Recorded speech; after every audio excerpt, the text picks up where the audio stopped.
Então, hoje vamos falar sobre a Insta360 One RS. Isto é a câmera que eu comprei há cerca de um ano atrás, com o objetivo de ter uma câmera que me permitisse filmar vlogs, filmar como uma action cam e que também me permitisse filmar em modo 360. Na altura comprei também uma caixa estanque, porque apesar de nas especificações da câmera dizer que ela aguenta até alguns metros, eu achei estranho haver uma caixa estanque disponível, não é? E também de algum pessoal dizer que realmente não confiavam muito na capacidade da câmara ser submergida sem problemas. E então, hoje, depois de um ano de a utilizar, decidi fazer um vídeo a falar sobre o que achei bom e o que acho menos bom nesta câmara. E para começar, vamos começar com as coisas boas da câmara. A cena mais importante para mim, e foi a razão pela qual eu optei por esta câmara e não uma GoPro ou uma Osmo Action, a câmara 360, a lente neste caso, é uma coisa única a esta câmara, no sentido de que pode estar a usá-la como eu estou neste momento. Tenho uma lente que é a lente que eles chamam 4K, a lente normal, que funciona como uma action cam. Neste modo, a câmera grava 4K e comporta-se como uma câmera normal. Depois, podes mudar este módulo da lente pela 360, que tem duas lentes, uma de cada um dos lados. Cada uma destas lentes captam um ângulo extremamente largo e depois é possível montar isto numa só imagem que te permite rodar o ponto de vista como queiras. Isto é a cena mais importante da câmera. Há outras câmaras de 360, apenas 360, como da própria Insta, mas também a GoPro teve uma câmera há um tempo atrás que permitia fazer isto, mas estas câmaras só permitem aquele modo, não tem depois este modo normal. E a razão que eu queria é porque o filmar em 360 dá-te uma liberdade diferente na pós-produção, porque podes ir a filmar o vídeo, não é? E não tens de estar a preocupar se estás a enquadrar-te a ti mesmo ou se estás a enquadrar aquilo que queiras mostrar. Gravas tudo, não é? Tentas fazer com que a câmera esteja sempre num eixo que beneficia a captura, ou seja, que não esteja de lado para ti, e então depois podes rodar para a imagem que tens à tua frente, para cima, para baixo, para trás. Isto permite não te preocupares tanto e às vezes capturar coisas que não estavas à espera, levar as coisas um bocado mais de forma relaxada enquanto estás a filmar, porque sabes que podes reenquadrar da forma que melhor der com o vídeo que estás a tentar montar. E também permite, em certas situações, não é? Por exemplo, podes ir numa rua a filmar, a falar de ti e de vez em quando mudares o ponto de vista, mas também podes depois transformar esta captura num vídeo, não é? Fazeres este teu vídeo quando vais a falar e depois fazeres um outro vídeo onde só tens, por exemplo, a mostrar uma walking tour. Então eu achei que este dinamismo, esta versatilidade da câmera era algo que valia a pena e o preço estava mais ou menos como uma GoPro. Então eu pensei que era melhor ter estas duas. E podem ver aqui no programa da Insta360, não é? Porque tem esta app deles, que podes usar em Windows ou Macintosh, seja o que for, ou até no teu telemóvel, e permite, como podes ver, não é que tu tenhas de escolher o ângulo e depois o vídeo saia todo nesse ângulo. Tu tens a liberdade de fazer estas transições à medida que o vídeo corre. Ou seja, podes, e ela faz a interpolação, podes ver aqui, faço uma keyframe aqui, faço outra keyframe aqui, e o vídeo fica interpolado, não é? Ela gira automaticamente. E é esta parte que eu achei, sendo uma pessoa que me considera criativa e gosto da criatividade ligada à imagem, achei que me ia beneficiar na altura de produzir vídeos, porque permite fazer estas coisas de uma forma mais natural. Obviamente que esta faixa de preço, não é uma câmera que tem as duas lentes e isso tudo, há alguns compromissos que são feitos na parte da 360 especialmente, que vamos falar mais tarde, porque são quase todos os pontos negativos que eu tenho acerca da câmera, andam à volta do módulo 360. Em segundo lugar, das coisas boas desta câmera é o estabilizador de imagem, porque é realmente bastante avançado, comporta-se muito bem em quase todas as situações e, especialmente quando estás a gravar em 360, como na verdade tens todo o ângulo em teu redor que é capturado, a câmera em pós-produção pode fazer uma estabilização da imagem muito maior, não é? Porque tu vais capturar sempre tudo, então é possível sempre meter a imagem estável. E mesmo fora disso também funciona muito bem com o 4K, mas obviamente em 360 então é como se tivesses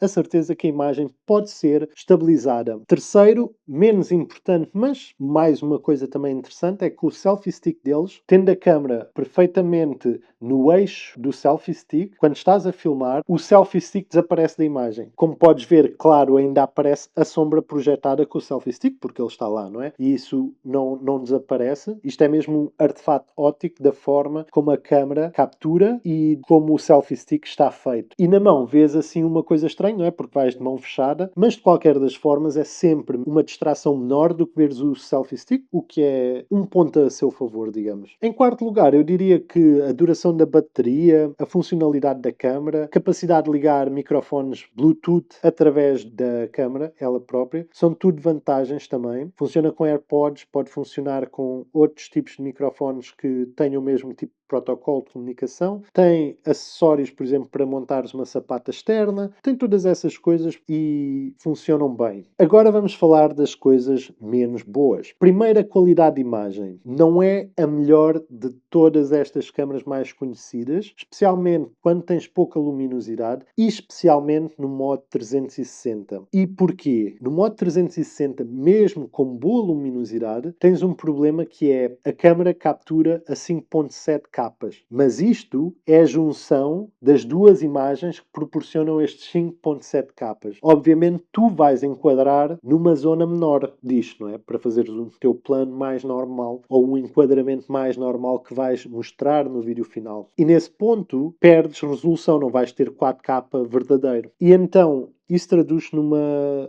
perda de definição e os vídeos muitas vezes não se parecem com tanta claridade e tanta nitidez como quando estou a gravar com a 4K. Nesse caso funciona super bem. Em segundo lugar, outra vez relacionado com a captura 360, isto não é possível fazer magia, não é? O que acontece é que tens duas lentes com ângulos extremamente abertos. E o que é feito, isto são duas imagens independentes, uma para cada lado. E o que é feito é que esta imagem é depois colada no topo, na parte do fundo, e de cada um dos lados. E nos eixos onde estas imagens são coladas para fazer esta esfera, não é? Tu estás como se, quando estás a controlar o que queres ver em pós-produção, é como se fosse uma câmara dentro de uma esfera que está revestida na parte de dentro por estas imagens. E nestes eixos onde elas se colam, vais ver artefatos visuais, não é? Aquilo que eles chamam o stitching, que são zonas onde tens um ponto cego nessa linha que não captaste essa informação. E então há falhas. Claro que quanto mais longe o que estiveres a mostrar esteja da câmara, tanto dos lados como para cima e para baixo, menos esses artefatos são visíveis. Mas quando estás, por exemplo, dentro de um quarto e estiveres a rodar, por exemplo, 180, o que vai acontecer é que vais ver, quando passas por essas zonas, certas aberrações, como por exemplo, às vezes uma linha reta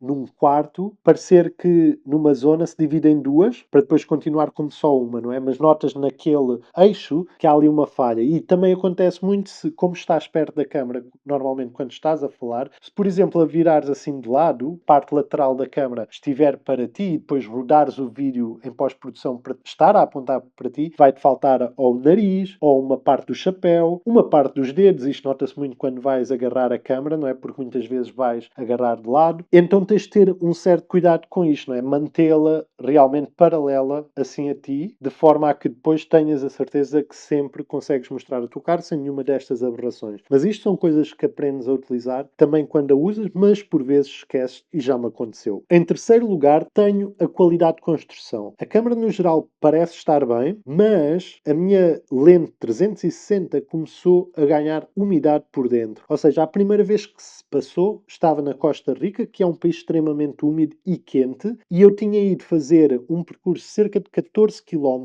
a andar e estava a filmar este percurso. Estava a filmar em hiperlapse, então a meio tive de trocar de bateria e ao trocar de bateria, os vídeos a partir daí, eu na pós-edição, eu não reparei na lente na altura, mas na pós-edição vê-se um bocado desfocado, como se houvesse um bocado, quando um vidro ou qualquer coisa fica embaciado, assim se parece na imagem. E eu pensei que isso era da máquina estar ligada durante cerca de 40 minutos, estar muito calor, ser um país extremamente úmido e não prestei muita atenção. Mas entretanto, comecei a reparar quando a máquina está ligada durante mais do que algum tempo com a lente 360, que é a única em que isto acontece, a parte interna da lente, de ambos os lados, de cada uma das lentes, começa a mostrar condensação por dentro. Isto parece-me que seja a única explicação que a lente não está bem isolada, não é? Para ganhar condensação dentro dela. E pronto, isto é um problema, realmente é dos mais chatos, porque a razão principal pela qual eu a comprei é para utilizar a 360, a lente 360, porque se fosse só por esta, eu teria optado por outra. Mas vamos a ver, aquilo também só parece acontecer quando a câmera aquece um bocado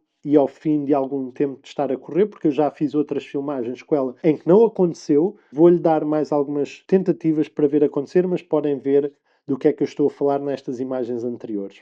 Em quarto, temos a caixa estanque em si, que não é, como podem ver, isto é a caixa estanque. Né? Tu abres isto aqui de lado, puxas esta patilha, abres e agora tens isto. Tem até estas pequenas esponjinhas para absorver umidade, que tu tens de meter em 3 lugares diferentes e depois a câmara entra aqui, tu vais, fechas novamente, ups, estás a ver, isto é chato, e depois ficas com a câmera. O problema com isto nem é tanto isto, não é? Não fica muito maior, e isto tem o suporte também para pôres num acessório flutuante ou num tripé, ou seja o que for. O problema disto é que isto é feito deste plástico, e este plástico risca-se muito facilmente. Risca e suja-se muito facilmente. Quando tu estás na água, nem sequer notas que tem água e isso tudo. Como podem ver neste vídeo, é possível ver que há riscos visíveis na captura, não é? O que é normal, porque eu não sei se conseguem ver aqui, mas esta parte parece-me estar riscada. Eu, tanto quanto sei, não passei com isto em lado algum que a pudesse ter riscado, por isso, se calhar, isto é sujo.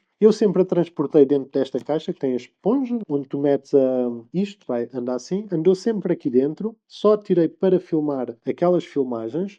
Então não percebo como é que aquilo apareceu e não reparei quando estava a gravar. Ou seja, tem estes problemas e não é tão prático como, por exemplo, uma GoPro. Podes simplesmente submergir sem pensares mais no assunto. Acho que se tiveres algum interesse em utilizá-la para vídeos dentro da água ou atividades que envolvam muita água, ou mergulho, surf, esse tipo de coisas, que esta não é a câmara indicada para ti, sem dúvida alguma. Agora, em jeito de conclusão, eu vou dizer que apesar destes problemas, se esta questão da condensação na lente 360 não ficar pior, eu continuo a achar que foi uma ótima compra, porque mesmo pelo preço que foi, não é? Continua a ter esta 4K que funciona sem problemas nenhuns, como uma Action Cam normal. Mesmo que a 360 dê apenas para utilizar em 15, 20 minutos seguidos, continua a ser uma excelente opção, não é? Porque se tivesses de comprar 2 câmaras destas era bastante caro. Agora, se a tua intenção é teres uma câmara realmente que permita gravar 360 porque também gostas dessa versatilidade, e tens ideias mais criativas de como utilizar uma câmara destas, então nesse caso eu se calhar aconselhava-te a comprar uma câmara 360 dedicada. Pode ser da Insta360, tens por exemplo X4, acho eu que é o nome dela, que basicamente grava a 8K, ou seja, cada imagem é 4K, quando as montas, não é? Ficas então mesmo, pelo menos, acesso a 4K reais na hora de exportar o vídeo, o que é bastante significativo, não é? Esta, como eu disse, grava a 5.7K, aquelas são mais 2.3K, é qualquer coisa. E a qualidade é melhor, o sensor é melhor, é mais nova, é mais fina também, por isso esta coisa da colagem das imagens é menos visível, mesmo nos eixos onde as imagens se colam, e é mais prática, é um bocado mais cara. A GoPro também tem uma versão de 360, mas penso que já não é atual, pelo que eu percebi. Por isso, se a ideia que tens é ter uma 360 para poderes fazer estes vídeos e depois editá-los como eu mostrei, acho que o melhor mesmo é investires numa dedicada. Se quiseres uma Action Cam por si só, então tens não só a Insta, porque isto também é vendido no modelo que não tem o Set Twin, que vem só com o 4K. Tens versões mais novas desta, tens a G-Osmo, que agora saiu a 5, se não estou em erro, e tens a GoPro. E aí tens de fazer a escolha entre o preço, a qualidade e as utilidades que elas te oferecem. Eu pessoalmente continuo a gostar desta câmera, acho que funciona muito bem para o que é, mas tem estes problemas que é preciso também teres noção. E é isso, espero que tenha ajudado de alguma forma, caso estejas a pensar em investir numa câmera 360.